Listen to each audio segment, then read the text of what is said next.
तो देखिए यहाँ पनीर बनता और यहाँ पनीर छनात भी बा सरसों के तेल में। देखिए 250 ग्राम पनीर बटे। देखिए यहाँ 250 ग्राम में इतना प्याज बा और लहसुन बा और यहाँ मिर्चाई बा फोरन खातिर।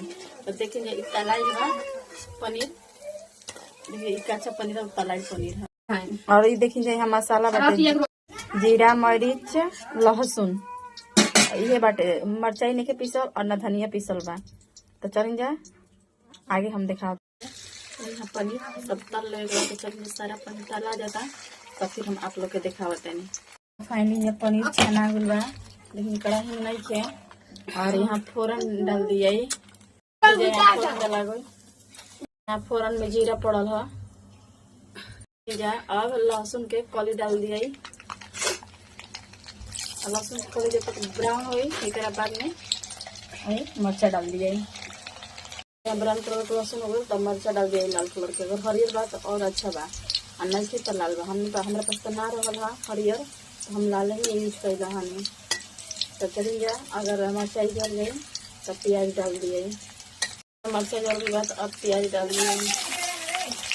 यहाँ प्याज देखिए यहाँ प्याज नीचे प्याज ऐसे ढक के भूंज लेवे के हो गए।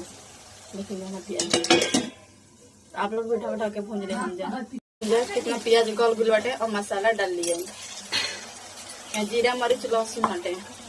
यहाँ धनिया पाउडर डाला गई हल्दी पाउडर डाला गई पुआ सबन के अच्छा से भूंज रहे। हम जा और हाँ नीमक तो हम तो भुला नहीं कहे कि नीमक हम प्याज गलत समय में डाल दे लगे।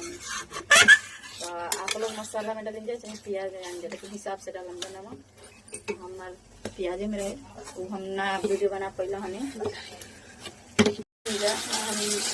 सारी डाल ले मसाला अच्छी तरह देखिए कितना अच्छा भुजा गई। और देखिए यहाँ हमारी बेटी बना होता है सब्जी। तब देख के बताएंगे ये क्वेश्चन सब्जी बना होता है देखे में क्वेश्चन लगता है। तो अगर टमाटर रखे तो टमाटर भी डाल हम जा हम लोग छोटा सा डाल लेना हमें। और चलेंगे टेस्ट के गरम मसाला डालें हम जा मीट मसाला डालेंगे। तो देखेंगे ये चले हम दो तरफ चला के मिट्टी देते और पानी डाला जाए अपना हिस्सा में आप लोग भी डाल ले। हम जा ढक लिया। यहाँ पानी खोलता और यहाँ पनीर डाल दिया। ये में जब पनीर डाला गया बटे तो देखेंगे आज बेटी बनाओ तारी